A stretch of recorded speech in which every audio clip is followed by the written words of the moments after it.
नमस्कार, मी अभिजित करंडे. मुंबई तकमध्ये आपल्या सर्वांचं स्वागत आहे. गेल्या 24 तासामध्ये देशामध्ये घडलेल्या घडामोडी संवेदनशील मन असलेल्या नागरिकांना अनेकदा धक्का देणाऱ्या ठरलेल्या आहेत. कारण काल CJPच्या प्रोटेस्टमध्ये अर्थात कॉकरोच पार्टीच्या प्रोटेस्टमध्ये पोलिसांनी ज्या पद्धतीनं तरुणांना मारहाण केली, त्यांच्यावरती लाठ्या बरसवल्या, अश्रुधुराच्या नळकांड्या फोडल्या, त्यानंतर अनेक तरुण जखमी झाले, अनेक तरुणांना ताब्यात घेण्यात आलं. आणि या सगळ्या घडामोडींनंतर सुद्धा आज दिवसभर तरुण जंतर मंतरवरती ठाण मांडून होते. तिथं विविध राजकीय पक्षाच्या नेत्यांनी सुद्धा हजेरी लावली. सरकारला धारेवर धरत जवळपास धर्मेंद्र प्रधान यांचा राजीनामा झालाच पाहिजे अशा पद्धतीची भूमिका मांडली. आणि त्याच वेळेला आज संध्याकाळी म्हणजे थोड्याच वेळापूर्वी राहुल गांधी जवळपास 3 तास पंतप्रधानांच्या घराबाहेर धरणं आंदोलनावरती होते आणि त्यांना पोलिसांनी जबरदस्तीनं उचलून नेलं. झटापटीमध्ये त्यांना दुखापत सुद्धा झाली. पण हे आंदोलन होतंय का? या आंदोलनामागे काय हेतू आहे? तरुणांच्या मनात काय रोष आहे? नेमकं ज्या जेनझी पिढीकडे तिरकसपणे बघितलं जायचं की ही पिढी मोबाईलमध्ये व्यस्त आहे, आत्ताच्या प्रश्नांबद्दल सजग नाही आहे, ती पिढी नेमकं काय म्हणते? त्यांचा संताप, राग लक्षात यायला सरकारला इतका उशीर का लागला? त्यांच्याशी संवाद साधण्याऐवजी त्यांच्याशी काठ्या आणि लाठ्यांनी का बोलण्यात आलं? आणि नेमकं दिल्लीमध्ये काय घडलं? अर्थात सामान्य पत्रकार किंवा नागरिक म्हणून या सगळ्या प्रश्नांकडे आपण पाहत असतोच, पण व्यंगचित्रकार त्याच्या फटकाऱ्यातून या सगळ्या गोष्टींकडे बघत असतो. आपले मित्र गौरव सर्जेराव आहेत, जे मार्मिकसाठी व्यंगचित्रकार म्हणून कामही करतात. CJPची काही व्यंगचित्रसुद्धा त्यांनी काढलेली आहेत आणि गेल्या काही दिवसांपासून ते दिल्लीमध्ये सुद्धा आहेत. आणि गौरवशीच बातचीत करून समजून घ्यायचं आहे की नेमकं काय चाललं आहे तरुणाईच्या मनामध्ये. गौरव, तुमचं स्वागत आहे. पहिले तर काल दिवसभरामध्ये काय अनुभवलं ते आम्हाला ऐकायचं आहे. तर याच्यामध्ये मी गेल्या 3 दिवसांपासून दिल्लीमध्ये होतो आणि जेव्हा हा प्रोटेस्ट होणार होता तर त्यावेळी सकाळी आम्ही 8:30-9च्या दरम्यान तिथे पोहोचलो. माझ्यासोबत निखिल वागले सर आणि युवराज मोहिते सर होते. आणि आम्ही पुढे जात जात त्याच्यामध्ये युवराज मोहिते सर आणि निखिल सर हे स्टेजवरती गेले. मी त्या गर्दीचाच भाग होतो, परंतु गर्दी इतकी प्रचंड वाढायला लागली की जी प्रोटेस्ट साईट होती ती प्रचंड भरलेली होती. म्हणून मुलांनी मग आजूबाजूच्या रस्त्यांवरती ठाण मांडलं. काही जण बसून राहिले, काही जण त्या गर्दीमध्ये मिसळून गेले. आणि मग तिथे मी किती लांबपर्यंत ही गर्दी गेली हे बघत बघत बघत लांबपर्यंत गेलो होतो. आणि हळूहळू काय झालं की बराच उशीर होत होता जंतर मंतरकडे जायला, कारण परमिशनच मिळत नव्हती. आणि त्याच्यामुळे मग तरुणांनीच ठरवलं की आपणच आता जंतर मंतरकडे संसदेकडे जायचं. म्हणून मग जथ्थे काही निघायले आणि त्यातल्या एका जथ्यासोबत मी सुद्धा संसदेकडे जायला निघालो. तेव्हा प्रचंड उत्साहाचं आणि याचं वातावरण होतं. जय भीमचे नारे दिले जात होते, मोदी हटाव, BJP हटाव असे नारे दिले जात होते, धर्मेंद्र प्रधानचा नारा, असे बरेच नारे होते. आणि त्याच्यामधून सगळी तरुण पिढी चाललेली पुढे. आणि मी सोबत जात असताना पुढे काही ठिकाणी बॅरिकेड्स होते. मुलांनी ते बॅरिकेड्स खाली पाडले आणि मग त्याच्यावरतून चढून आम्ही पलीकडच्या बाजूला गेलो. पण याच्यामध्ये कुठल्याही पोलिसांना काही त्यांनी केलं नाही. आणि तेव्हा पोलिसही काही करत नव्हता. ही सुरुवातीची वेळ आहे, सकाळची 11च्या दरम्यान. आणि त्याच्या पुढे गेल्यानंतर एका रस्त्यावरती, जो थोडासा चिंचोळा रस्ता होता, त्याच्यावरती एक बस आडवी पोलिसांनी लावली होती आणि बाजूला बॅरिकेटिंग केलेलं होतं. आणि मुलांनी मग तिकडचे बॅरिकेड्स पाडले. आम्ही पुन्हा त्याच्यावरती चढून गेलो आणि पुढे शेवटी एक टर्न उरला होता जिथे संसद होती. तिथे त्यांनी जवळपास 8 ते 9 फुटांचे बॅरिकेड्स लावलेले होते. आणि त्या बॅरिकेडवरती सगळी मुलं चढली. त्यांनी घोषणाबाजी करायला सुरुवात केली. आणि अचानक एखादा गोळ्यांचा आवाज यावा तसा बारचा आवाज झाला आणि धुराच्या नळकांड्या उडून आतमध्ये पडल्या. आणि जशा त्या पडल्या तशा चिंगरी सदृश्य परिस्थिती निर्माण झाली. म्हणजे सगळ्यांनी पाठीमागे पळायला सुरुवात केली. आम्ही पाठीमागे यायला सुरुवात केली, पायावर पाय देऊन, सगळी झाडं तुडवून मुलं सगळी पाठीमागे यायला लागली. परत जरा पुढे गेली, परत अश्रुधुराच्या नळकांड्या सोडल्या, परत मुलं मागे आली. आणि असं पळत पळत मी पुढच्या दिशेनं आलो. त्याच्यानंतर एका ठिकाणी थोडा पॅच होता जिथे थोडंसं मोकळं वातावरण होतं, तिथे जरा श्वास घ्यायला मिळाला. तर तिथे मला अभिनेत्री चिन्मयी सुमित ज्या आहेत त्या आणि अभिजित पानसे जे आहेत ते मला तिथे भेटले. आणि मग त्यांनी असं सांगितलं की जो ट्रक आहे ज्याच्यावरती ही सगळी लीडर मंडळी आहेत, शबाना आझमी आहेत, प्रकाश राज, अभिजित दिपके वगैरे आहेत, त्यांचा ट्रक अडवण्यात आलाय. मग आम्ही चालत चालत तिकडे पोहोचलो. तिकडे पोहोचल्यानंतर ते आतमध्ये शिरले आणि मी सुद्धा आतमध्ये शिरलो होतो. पण त्या पोलिसांनी तिथून सगळ्यांना बाहेर काढायला सुरुवात केली आणि जे 8-10 फुटाचे जे बॅरिकेटिंग होते ते आणखी जॉईंट केले त्यांनी. आणि मग मुलं ते बॅरिकेटिंग तोडण्याचा प्रयत्न करत होते. तेवढ्यात मग पोलिसांनी लाठीचार्ज सुरू केला. लाठीचार्ज सुरू व्हायचं, आम्ही मागे जायचो, परत पुढे पुढे यायचो. असं हे बराच वेळ चाललं होतं मुलांचं. आणि अगदी गुरांना मारहाण करावी अशा पद्धतीनं पोरांना मारण्यात आलं. आमच्या समोर एवढे जण जखमी झाले, अँब्युलन्स यायच्या, त्याच्यामध्ये भरलं जायचं. आणि पोलीस काही पोलीस महिला होत्या ज्या चक्कर येऊन पडल्या, त्यांना सुद्धा घेऊन जाण्याच्या, त्यांना मदत करायला हीच मुलं होती जी त्यांना घेऊन जायचा, त्यांना हेल्प करत होती. आणि त्याच्यानंतर काय झालं की आम्ही बराच वेळ मग तिथेच थांबलेलो होतो. त्याच्यानंतर चंद्रशेखर आझाद आले आणि त्यांनी संपूर्ण तिथेच ठाण मांडलं, सगळ्या लोकांनी ते ठाण मांडलं होतं. आणि पोलीस त्यावेळी शांत होते. आणि थोड्या वेळाने बहुतेक त्यांना रोड क्लिअर करायचा ऑर्डर्स आल्या आणि पोलिसांनी 3 बाजूंनी लाठीचार्ज आणि अश्रुधुरांच्या नळकांड्या सोडायला सुरुवात केली. माझ्या या हाताला काठी लागली, पण मला एवढं लागलं नाही. आमचा एक ऋषी मोरे नावाचा एक फोटो जर्नलिस्ट होता, त्याला इतकं मारलं म्हणजे त्याच्या पोटामध्ये उभा त्यांनी दांडा मारला, ज्याच्यामुळे त्याच्या पोटावरती वरण उठला, जो मी माझ्या डोळ्यांनी बघितलाय. परत तो फोटो काढायला गेला, परत त्याला त्याचं कॉलर धरून त्यांनी मारलं त्याला. म्हणजे त्याच्या गळ्यामध्ये प्रेसचं कार्ड होतं तरी त्याला त्यांनी मारलं. त्याच्यानंतर 3 बाजूनी पोलिसांनी लाठीचार्ज केला. उजवीकडे गेलं की डावीकडून धुराच्या नळकांड्या सोडल्या आणि सगळ्या बाजूनी त्यांनी गोची करत एका गल्लीमध्ये सगळ्या मुलांना ढकललं. आणि त्या गल्लीतून वाट काढत काढत सगळीकडे पोलीस चौफेर उभे होते. एका बाजूने नळकांड्या फोडायच्या आणि दुसऱ्या बाजूने लाठी मार, ट्रॅप करून तरुणांना बडवण्यात आलं. येस, ट्रॅप करून त्यांनी एका गल्लीमध्ये नेण्यासाठी सगळीकडून पोरांना बडवलं, जेणेकरून त्या गल्लीतून ते बाहेर पडतील आणि मग त्यांना लांब करत त्यांना पांगवण्यात येईल. आणि ते पांगवण्यासाठी त्यांनी हा प्रकार केला. आणि अक्षरशः असे झोडपत होते ना, म्हणजे, आणि शिव्या देत होते घाणघाण. आणि शिवीगाळ का करत होते म्हणजे? हो, शिवीगाळ, हो, पोलीसच शिवीगाळ करत होते. आणि ते म्हणजे युनिफॉर्म मधले पोलीस शिवीगाळ, युनिफॉर्म, हो, युनिफॉर्म मधले पोलीस शिवीगाळ करत होते. त्यांच्या एकाच्याही याच्यावरती नावाचं त्यांचं बॅच नव्हता, त्यांचे सगळ्यांनी काढून टाकलेले होते. त्यांनी शिवीगाळ सुद्धा केलेली आहे सगळ्या तरुणांना. आणि म्हणजे हे कोणीही सांगेल, ज्यांनी ज्यांनी मार खाल्लाय ते सांगतील की पोलीस शिवीगाळ कशा पद्धतीने करत होते. आणि ते कोणालाच ऐकत नव्हते आणि काही बघत नव्हते, कोण स्त्री आहे, किती लहान आहे, वयस्कर आहे, काही नाही. त्या चेंगऱ्याचेंगरीमध्ये सुद्धा अनेकांना लागलं. कारण जसं धूर फुटायचा, जशा पद्धतीने लाठीचार्ज व्हायचा, सगळेजण मागे पळायचे आणि त्यांना जायला कुठलाही हे नव्हता. म्हणजे थोडक्यात मी सांगतो, चेंगराचेंगरी होता होता राहिले, त्याच्यामध्ये अनेकांचे जीव गेले असते. तिथं महिला प्रोटेस्टर्स पण खूप होत्या, तरुणी पण खूप होत्या. त्यांच्याशी सुद्धा अशाच पद्धतीने पोलिसांनी, म्हणजे पुरुष पोलिसांनी मारलं महिलांना, अशा पद्धतीने? हो, मारलं, सगळ्यांनी मारलं. अगदी महिलांनी सुद्धा पुरुषांना मारलं, पुरुषांनी सुद्धा महिलांना मारलं. हे सगळं घडलेलं आहे. कारण त्यांच्या लाठीसमोर जो कोण येईल त्याला ते मारत होते. आता जसं की प्रेसवाल्यांना जर ते हात उचलत होते तर ते कोणाकडेच बघत नव्हते, ते सगळ्यांना मारत होते. जो पुढे होता ते त्याला मारहाण करत होते. आणि काय तुम्ही बोललात पोलिसांशी, काय त्यांच्या मनामध्ये असं होतं की ते पोलिसांशी सगळेजण बोलत होते, त्यांना विनवण्या करत होते. काही मुली असं त्यांना म्हणाल्या की तुम्ही लाठीचार्ज करण्याच्या अगोदर आम्हाला सांगा, आम्ही स्वतःहून मागे जाऊ हवं तर, पण तुम्ही लाठीचार्ज करू नका. ते विनवणी करत होते त्यांना. आणि अक्षरशः म्हणजे काही मुलींना उचलून नेण्यात आलं तिथून, ज्यांना मारहाण झाली होती किंवा ज्या चेंगराचेंगरीमध्ये खाली पडल्या होत्या, बेशुद्ध पडल्या होत्या. हो, बेशुद्ध पण पडल्या. पोलीस स्वतः, मी एक महिला पोलीस सांगतोय ज्यांना मी बेशुद्ध पडलेलं बघितलं. पोलीस सुद्धा बेशुद्ध पडले, कारण तिथे पाण्याला काही सोर्स नव्हता. मी स्वतःची परिस्थिती सांगतो, मला पाणी मिळालं नाही.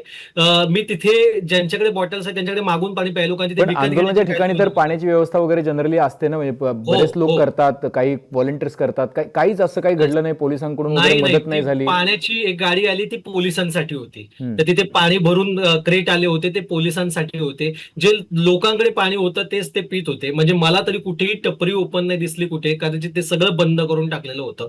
आणि त्याच्यामुळे आम्हाला पाणी सुद्धा पिण्यासाठी मी लोकांकडे मागून मागून पाणी प्यायलो. खायचं तर संबंधच येत नाही. म्हणजे मला एक व्यंगचित्रकार म्हणून तुझ्याकडून 2-3 गोष्टी समजून घ्यायच्यात. का तुला वाटतं की का बरं इतक्या ब्रुटॅलिटीने मारलं असावं? म्हणजे काही दृश्य जी आहेत ती बघून म्हणजे हृदय पिळवटणारी दृश्य आहेत. एक लहान मुलगी जी आहे ती तर रडते, म्हणजे लिटरली पोलिसांसमोर ती विचारते की तुमच्या घरी नाही आहेत का मुलं? काय तू पत्रकार म्हणून पण एक व्यंगचित्रकार म्हणून तुला काय वाटतं की अशा पद्धतीनं का पोलिसांनी राग काढला असेल? पोलिसांचा तर काही संबंध नाही ना, सरकारचा समजू शकतो, पण पोलीस आणि आंदोलक यांच्यामध्ये काही हे असण्याचं कारण नाहीये, वितुष्ट असण्याचं काही कारण नाही. वाय? मला असं वाटतं की या सगळ्यामध्ये ना ते मी जसं म्हटलं की सगळे जसं तुम्ही म्हणताय की सगळेजण विनवणी करतायत त्यांना ते काही ऐकत नव्हते. मला तर असं वाटतं हे पोलीस काही खास कुठून निवडण्यात आले होते की काय की हे पोलीस चांगल्या पद्धतीने सांभाळू शकतील. सगळे अगदी तगडे तगडे पोलीस निवडलेले होते मारण्यासाठी त्यांनी आणि काही बघत नव्हते ते. आणि काही ठिकाणी आता हे मला खरं खोटं माहित नाही पण काही तरुणांच्या हातामध्ये जे सिव्हिल ड्रेसवरती होते त्यांच्या हातामध्ये काठ्या होत्या, सिव्हिल पोलिसांच्या काठ्या ड्रेसमध्ये. होत्या. सिव्हिल ड्रेसमध्ये त्यांच्या हातात पोलिसांच्या काठ्या होत्या. त्यानंतर जी दगडफेक झाली ती नंतर मी बघितली, पण मी दगडफेक झाली तेव्हा तिथे नव्हतो. पण नंतर भरपूर ठिकाणी दगड झाली होती, पोलिसांना जखमा झालेल्या बघितल्या. पण याच्यामध्ये सिव्हिल ड्रेसमध्ये काही तरुण होते ज्यांच्या हातामध्ये पोलिसांच्या लाठ्या होत्या. आणि मला असं वाटतं की यांना एकंदर कुठलाच विरोधाचा आवाज त्यांना ठेवायचा नाहीये. मग तो अगदी सोशल मीडियातला असेल ना तर समोरून रस्त्यावरती येणारा, त्यांना सगळ्या गोष्टी दडपायच्या आहेत. सगळं दडपायचं यांना कुठल्या म्हणजे याच्या अगोदरही जेवढी आंदोलनं झाली, जे कुस्तीपट्टूंचं आंदोलन असेल किंवा कोणाचंही आंदोलन, इथे कोणाचाही राजीनामा घ्यायचा नाहीये त्यांना. आणि फक्त आम्ही आहोत आणि आमचं हे सरकार आहे आणि फक्त आम्हीच टिकणार आहोत, बाकी कोणी टिकणार नाहीये. अशा पद्धतीचा एकंदर आविर्भाव मला त्यांच्यामध्ये दिसतो. का का का असं वाटतं की काय आहे मग या तरुणांच्या मनात काय आहे म्हणजे तिथे तुम्ही मग भेटलात कारण बघा असं आहे की इतकी सगळी मुलं तर नीटला बसत नाहीत 20-22 हो, लाख मुलं बसतात 20 मुलांचा हो, मृत्यू झालाय बरोबर. सगळ्यांचा नीटशी संबंध नाही आहे म्हणजे मी हे नाही. का सांगतोय की तरुणांच्या आणि या नव्या पिढीच्या मनात काय समजावं हा कुठला रोष आहे आक्रोश आहे त्यांच्या मनात की ज्याच्यामुळे त्यांना असं वाटतंय की हे बदललं पाहिजे ही यंत्रणा बदलली पाहिजे ही सिस्टीम बदलली पाहिजे असं त्यांना वाटतं. बरोबर. याच्यामध्ये मी एका भिंतीवरती दिल्लीतल्या ज्या जंतर मंतरच्या भिंती आहेत त्याच्यावरती स्प्रे पेंटने काही लोकांनी चंदा चोरी, त्याच्यानंतर इथेनॉलच्या गोष्टी, अशा गोधी मीडियाच्या विरुद्ध, अशा सगळ्यांच्या विरुद्ध लोकांनी लिहिलं होतं. म्हणजे हा रोष फक्त नीटचे पेपर कॅन्सल झालेत म्हणून नव्हता. हम्म, हा सगळ्या पद्धतीचा एकत्रित रोष होता. हम्म, आणि याच्यामध्ये काही 50शी पलीकडची माणसं सुद्धा सामील होती. अगदी काही म्हातारी हम्म, माणसं सुद्धा याच्यामध्ये सामील झालेली होती. हा रोष अनेक गोष्टींचा त्यांच्या मनात साठलेला आहे. म्हणजे हम्म, इतके दिवस ते फक्त सोशल मीडियावरून व्यक्त करत होते किंवा काही करतही नव्हते. हम्म, पण त्यांना या सीजेपीच्या प्रोटेस्टने कुठेतरी एक वाट मोकळी करून दिली त्यांना हे हम्म, मांडण्यासाठी आणि त्याच्यामुळे हे रस्त्यावरती उतरले सगळे लोक. हम्म, आणि खरंच सगळे शांततेच्या मार्गानेच चाललेलं होतं. हम्म. ज्या घटना चालल्या त्यांनी जेव्हा बॅरिकेटिंग तोडले त्यांनी पोलिसांवरती काहीही हात उचलला नव्हता कोणी. त्यांना फक्त संसदेपर्यंत जायचं होतं आणि इथे जे लीडर्स आहेत त्यांना कोणालाही संसदेपर्यंत पोहोचू दिलं नाही. पण मुलं सगळी पोहोचली होती संसदेपर्यंत. आणि मी आता फुटेजेस मध्ये बघितलं ज्याच्यानुसार की संसदेमध्ये त्यांनी वॉटर गन्स रेडी ठेवलेल्या होत्या हम्म. आणि त्यांनी बंदुका सुद्धा रेडी ठेवलेल्या होत्या. त्याच्यामुळे हे भीती नव्हती संपूर्णपणे वाटत मुलांना. कोणालाच काही भीती नव्हती. मी खरं सांगतो, भीती म्हणजे जेव्हा काही थोडंफार घडायचं थोडीशी मागे यायचे परत पुढे जायचे. कारण मला असं वाटतं त्यांच्या मनातली भीती मेलेली आहे. जेव्हा तुम्ही एखाद्याला इतकं घाबरवता ना की त्याच्या मनातली भीती मरून जाते. हे तेच घडलेलं आहे. हम्म, त्यांच्या मनातली भीती मरत चाललेली आहे आणि आता तर मला असं वाटतं की त्यांचे पालक हम्म, जेव्हा हे बघतील, अनेक मुलं तर घरी सांगून आलेली नव्हती. मी अनेकांशी बोललो, मी घरी सांगून आले. आज जेव्हा आम्ही फ्लाईटने मुंबईत उतरलो, मी आज मुंबईत आलो, त्यावेळी मला काही मुलं भेटली आम्हाला. तेही हे म्हणाले की आम्ही घरी न सांगता या प्रोटेस्टमध्ये सामील झालेलो होतो. ही काय आणि मानसिकता आहे की तुम्हाला मारायचं तितकं मारा. मी दोन हा, मुलं अशी बघितली व्हिज्युअल्स मध्ये की पोलिसांनी त्याला घेरलंय आणि तो हलायला तयार नाही तो म्हणतो की मारा तुम्हाला काय मारायचं हो, ते मारा का हो. इतका इतका संताप कशाचा आहे तरुणाईमध्ये. ज्या एकत्रित गोष्टी घडतायत त्यांना प्रश्नांची उत्तरच मिळत नाहीये ना. तुम्ही अच्छा. कशावरतीच बोलायला तयार नसाल तर काय होईल हे मला सांगा ना. म्हणजे हे झालंय एखाद्या कुकर सारखं झालेलं आहे. तो कुकर कधी ब्लास्ट होईल अशा पद्धतीची परिस्थिती झालेली आहे. हे हम्म, तर मी म्हणतो आता तरी कुकर मधून फक्त वाफच निघालेली आहे. हम्म, तो इतक्या पद्धतीच्या गोष्टी घडतायत ना त्यांच्या बरोबर. त्यांना जॉब्स मिळत नाहीये, त्यांच्या पेपर फुटतायत, त्यांनी कुठे गुंतवलेला पैसा राहत नाहीये, हम्म, त्यांच्या गाड्यांमध्ये जे पेट्रोल आहे ते सुद्धा शुद्ध नाहीये. कुठलीच अशी गोष्ट नाहीये. या देशातली हवा शुद्ध नाही, झाडं कापली जात आहेत, बऱ्याच गोष्टींचा रोष आहे तरुणांच्या हम्म, मनामध्ये. आणि तो कुठेतरी हा व्यक्त झालाय आणि मला वाटतं हा आणखी व्यक्त होत राहणार आहे. कारण आता यांचे पालक जेव्हा बघतील, जे यांचे वोटर्स आहेत बीजेपीचे हम्म, वगैरे, हम्म. तेव्हा त्याचा तर आणखी मोठा स्फोट होण्याची शक्यता आहे. रस्त्यावरती यायला तयार होतील कारण त्यांनी बघितलं की इथं मुलांना मारलंय. अगदी 16-15 वर्षाच्या मुलांना, काही काही तर अगदी लहान मुलं सुद्धा यात सामील होती, त्यांना सुद्धा मारलंय याच्यामध्ये. आणि हम्म, हे सगळं भारत बघतोय. हम्म, हम्म. पण हे ज्यावेळेला सगळं घडत होतं त्यावेळेला हम्म, अशाही काही दृश्य आले की तिथं सांगण्यात आलं की पोलिसांना पण मार लागला पोलिसांना सुद्धा काही जखमी झाले पोलीस. हम्म, तुम्ही बोललात पोलिसांशी की असे कारण की त्याच्यामुळे असं परसेप्शन क्रिएट करण्यात आलं की बघा मुलं सुद्धा हम्म. पोलिसांवरती एका पद्धतीनं काही दगड फेकले किंवा काही अशा पद्धतीच्या हो, घटना हो. घडल्याच्या परसेप्शन क्रिएट करण्याचा प्रयत्न झाला. हम्म. तर याच्यामध्ये ना पोलिसांना फक्त लोक समजत होते, त्यांना जोरात ओरडून एवढंच म्हणत होते, आम्ही काही तुमची मुलांसारखे नाही आहेत का? तुमच्या मुलांचा जर उद्या पेपर फुटला तर तुम्ही सुद्धा त्यांच्याशी हेच वागणार का? या गर्दीमध्ये तुमची मुलं पण आहेत ना, किंवा असतील, कोणीतरी तुमच्या भावकीतलं कोणतरी असेल, त्याच्यावरती तुम्ही हे असे वागला असतात का? अशा पद्धतीचे प्रश्न त्यांना विचारत होते. आणि मला वाटतं जी काही दगडफेक झाली, आता मला माहित नाही नेमकी कोणी केली, पण एक काही फोटोज बघितले त्याच्यामध्ये पोलिसांच्या लाठ्या वापरून पोलिसांच्या गाड्या फोडलेल्या आहेत. आता पोलिसांच्या लाठ्या काही या तरुणांच्या हातामध्ये येणार नाहीत का? आणि 100% याच्यामध्ये काही लोक असे घुसलेले होते ज्यांनी हा प्रोटेस्ट बरबाद करण्यासाठी किंवा हा संपूर्ण प्रोटेस्ट फोडण्यासाठी अशा गोष्टी केल्याची शक्यता आहे. आणि जर काही ठिकाणी ऍक्शनला रिएक्शन झाले असण्याची सुद्धा शक्यता नाकारता येत नाही, कारण आदल्या रात्रीच सीजेपीच्या ऑफिशियल अकाउंटवरून एक व्हिडिओ आलाय ज्याच्यामध्ये ट्रक भरून दगड त्या जनपद मार्गाच्या इथे मुलांनी पकडलेली होती आणि एक फुटलेली गाडी सुद्धा ठेवण्यात आलेली होती. कोणी आणलं आणि हे? कुणी आणलं असतील काही सांगता येत नाही. अनेकांचा आरोप आहे की पोलिसांनी आणलं असेल म्हणून, हे पोलिसांनीच ठेवलं असं त्यांचं म्हणणं होतं. ट्रक भरून दगड त्या मार्गावरती कसे काय आले अचानक? तुम्ही बोललात गौरव, काही तरुण मुलं मित्र झाली असतील, काही मुली मैत्रिणी झाल्या असतील, काही त्यांच्याशी त्यांचं काय म्हणणं होतं, काय त्यांना मला ऐकायचं की त्यांचं म्हणणं काय, व्हॉट दे वर सेइंग?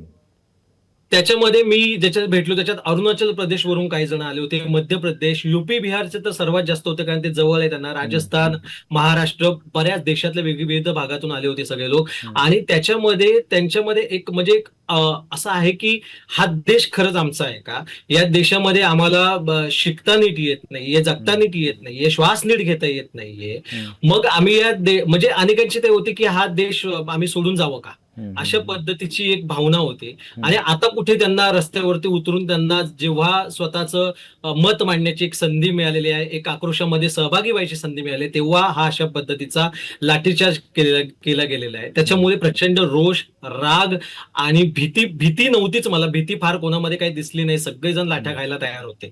तर त्याच्यामुळे खूप वाईट वातावरण आहे देशातलं सध्या. कधी काय वाटतंय की म्हणजे ऍज अ एक तरुण म्हणून पण मला तुला ती गोष्ट विचारायची आहे आणि एक काय व्यंगचित्रकार म्हणून पण विचारायची की हे बघितल्यानंतर काय वाटतंय, याचं काय लॉजिकल एंड असायला पाहिजे? त्याचं लॉजिकल एंड तर मला काही दिसत नाही. मला म्हणजे स्वतः वैयक्तिक असं वाटतं की मला वाटत नाही की धर्मेंद्र प्रधान काही राजीनामा देतील आणि काही याच्यामध्ये होईल, कारण याच्यामध्ये आतापर्यंत जेव्हा बघितलं गेलंय कधीच कोणाचे राजीनामे यांच्यामध्ये झालेले नाहीयेत, कोणीही मोरल रिस्पॉन्सिबिलिटी घ्यायला तयार नाहीये. आणि हे आंदोलन अजून सुरू राहणार आहे. अजूनही सोनम वांगचूक उपोषण करतायत हे समजलंय. म्हणजे खरंच याच्यावरती मला काही मार्ग दिसत नाही. आणि हे खूप आधी सरकारने करायला पाहिजे होतं, जेव्हा हे आंदोलन हळूहळू सुरू होत होतं तेव्हा चर्चा करायला पाहिजे होती, आणि आता ती वेळ टळून गेलेली आहे. पण काय आता ज्यावेळेला एक प्रत्येक गोष्टीकडे एक कवी, एक लेखक एक वेगळ्या नजरेने बघतो. काल मला प्रणव सखदेवशी बोलताना पण जाणवलं की त्याचं म्हणणं असं आहे की ही जी निराशा आहे ती निराशा भरून राहिलेली आहे, आणि ती निराशा फ्रस्ट्रेट म्हणजे ती इतकी मुलं फ्रस्ट्रेट आहेत की आता काय म्हणजे याच्यापेक्षा जास्त काय होईल. पण मी मुंबईत बघितलं, ज्यावेळेला व्यंगचित्रकार म्हणून बघितलं, काय दिसलं तुला? काय त्याच्यामध्ये दिसलं म्हणण्यापेक्षा की तुला कुठलं चित्र समोर आलं की हे रेखाटलं पाहिजे? मला असं वाटतं की म्हणजे मी स्वतः सीजेपी साठी अधिकृतरित्या व्यंगचित्र करत होतो. 20 जून जेव्हा ते बसणार होते त्याच्या आधीपासून अभिजित सण माझं बोलणं सुरू होतं, आणि याच्यामध्ये कार्टून्स करताना मला हे जाणवत होतं की लोकांमधला रोष दिसत होता. आणि म्हणून मी हे केलं की आता काही फक्त इथे घरात बसून फटकारे मारण्यात अर्थ नाहीयेत, याच्यात सामील झालं पाहिजे. याच्यात सामील झाल्याशिवाय, 2 लाट्या खाल्ल्याशिवाय किंवा यांच्यात झाल्याशिवाय काही होणार नाही, त्याच्याशिवाय मला काही कळणार नाही. म्हणून मी सामील झालो. मला याच्यावरती हेच दिसतं. काल तुम्ही हे म्हणताय की मुलांना मारलं गेलंय, चिमटलं गेलंय, पण ही मुलं पुन्हा येणार, कारण हे कॉक्रोचेस जर असतील, जसं की एखादा कॉक्रोच जो असतो न्यूक्लिअर अटॅक मध्ये सुद्धा जिवंत राहतो, तसं तर तुम्ही आता हा दबाव टाकलाय, हे मुलं परत येणार आहेत, हे वेगवेगळ्या आंदोलनांचा भाग होणार आहे. त्याच्यामुळे हे थांबणार नाही असं मला वाटतं. हा रोष प्रचंड आहे, प्रचंड राग आहे. कालच्या घोषणांमध्ये सगळ्यामध्ये तो दिसत होता. मला अगोदर प्रचंड अस्वस्थ वाटायचं की एक व्यंगचित्रकार म्हणून आणि कलाकार म्हणून की हे खरंच फक्त मला एकट्याला वाटतंय का, असं मला मनामध्ये वाटायचं. आणि मी कुठे चुकतोय का? ज्या पद्धतीचं ट्रोलिंग व्हायचं, माझं अकाउंट 2 महिने सरकारने बंद केलेलं होतं, मला खूप वाईट वाटायचं. पण मी काल जेव्हा याचा भाग झालो तेव्हा माझा उत्साह वाढलाय. मला इतकं चांगलं वाटलं की फक्त मी एकटा नाहीये, आता हे अनेक जण बोलतात, हे बोलायला लागलेत सगळे, सगळ्यांना त्यांचा आवाज मिळालाय. सर काय वाटतं, हेच आंदोलनाचं यश आहे की लोक बोलतात? हेच आंदोलनाचं यश आहे. मला असं वाटतं की येणाऱ्या काळामध्ये म्हणजे खरं तर भाजप सरकारचं मी अभिनंदन आणि आभार मानतो की तुम्ही आमच्या जनरेशनला आंदोलन करण्याची सवय लावली, लाट्या खायची सवय लावली. कारण आता इथून पुढे मग आता हे रस्त्यावर येताना मागे पुढे बघणार नाही. ह्याच्या पुढे वाईट काय होऊ शकतं, तुम्ही गोळ्या चालवाल, याच्या पुढे जास्त काही वाईट होणार नाही. त्यामुळे सगळेजण आता बाहेर पडायला तयार होतील आणि अशा पद्धतीची आंदोलनं भविष्यात बघायला मिळतील. आणि कणखर झालोय लोकशाहीमध्ये जे आहे की लोकांना त्यांचे राईट्स काय आहेत हे कळलं पाहिजे. आणि या नवी पिढी जी आता नेतृत्व करेल पुढे, तिला तिचे राईट्स कळलेत कारण ती रस्त्यावरती उतरलेली आहे.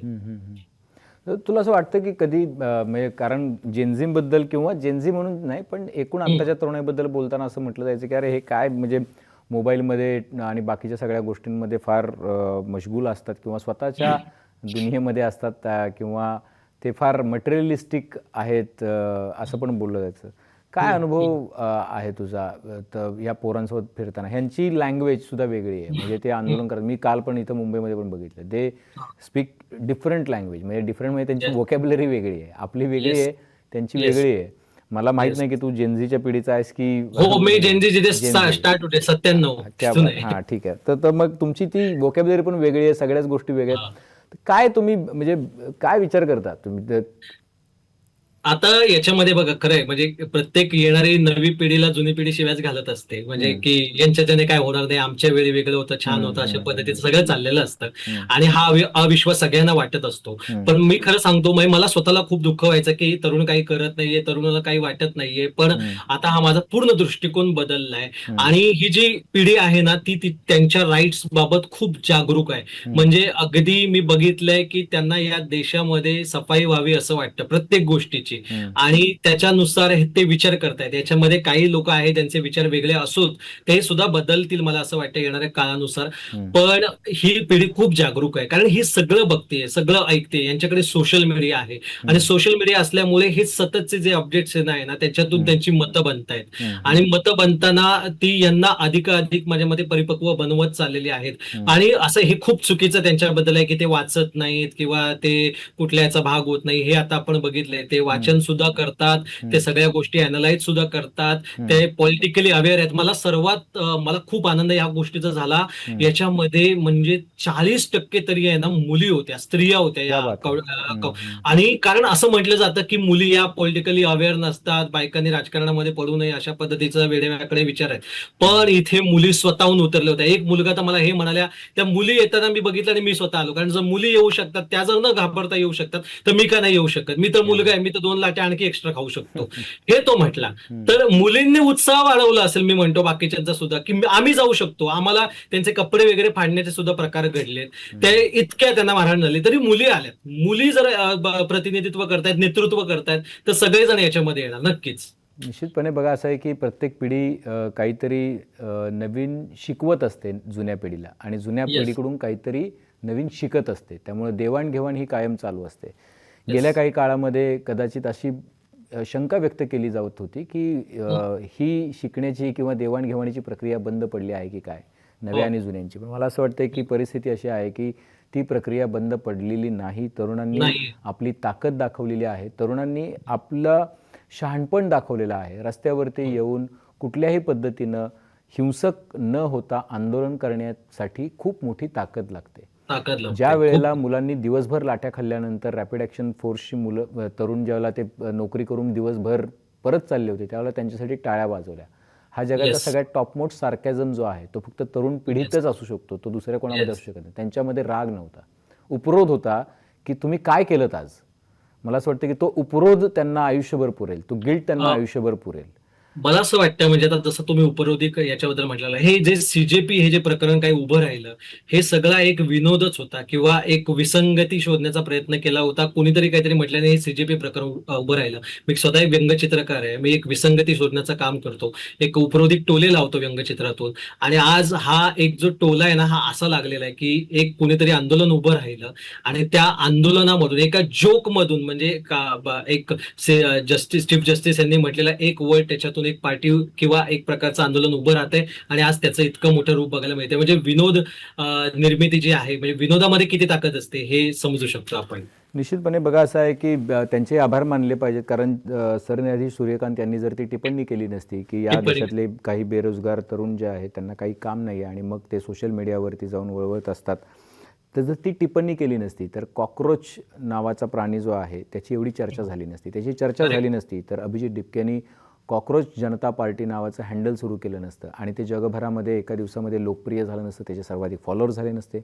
तसं झालं नसतं तर कदाचित नीट पेपर फुटीचा जो मुद्दा आहे तो इतका गाजला तापला नसता, कारण गेल्या काही काळापासून विरोधकसुद्धा तो प्रयत्न करत आहेत की मुद्दे उचलण्याचा, पण त्यांना पाठिंबा मिळाला नाही. जो पाठिंबा CJPला मिळाला, कारण ह्या मुलांची कुठलीही राजकीय पार्श्वभूमी नाही आहे, त्यांना कुठल्या पक्षाशी घेणं देणं नाही आहे, त्यांना घेणं देणं आहे ते म्हणजे त्यांच्या मुद्द्यांशी. आणि मुद्द्यांवर असाल तर आम्ही तुमच्यासोबत आहोत, पण तुम्ही मुद्द्यांवर आलात तर आम्ही तुमच्यासोबत राहणार नाही. इतकी साधी फिलॉसॉफी घेऊन ती मुलं चालत आहेत. पण काल सुद्धा मी एक 500 कविता त्याच्यामध्ये म्हटली होती, तर आज मला ती मैं घास हूँ ही कविता आठवली.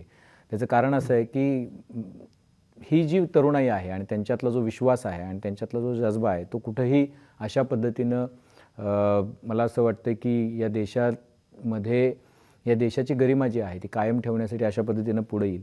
त्याचा अर्थ आहे की मैं घास हूँ, मैं आपके हर किए धरे पर उगाऊंगा, बम फेंक दो चाहे विश्वविद्यालय पर, बना दो हॉस्टल को मलबे का ढेर, सुहागा फिरा दो भले ही हमारी झोपड़ियों पर, मेरा क्या करोगे मैं तो घास हूँ हर चीज़ पर उगाऊंगा, बंगे को ढेर कर दो संगरूर मिटा डालो, धूल में मिला दो लुधियाना जिला, मेरी हरियाली अपना काम करेगी 2 साल 10 साल बाद, सवारियाँ फिर किसी कंडक्टर से पूछेंगी यह कौन सी जगह है, मुझे बरनाला उतार देना, जहाँ हरे घास का जंगल है, मैं घास हूँ मैं अपना काम करूँगा, मैं आपके हर किए धरे पर उगाऊंगा. मला असं वाटतं की मला याच्यावरती हेच म्हणेल की मैं कॉकरोच हूँ और मैं लौट आऊंगा.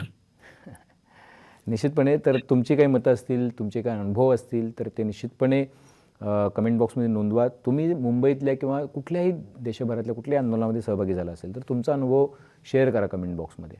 बेल आयकॉनवरती क्लिक केलं तर अपडेट्स मिळतील. सर्वात महत्त्वाचं म्हणजे मुंबई तकचं यूट्यूब चॅनल सबस्क्राईब करायला विसरू नका. गौरव, तुम्ही आलात आणि बोलला त्याबद्दल आभार. पाहत राहा मुंबई तक.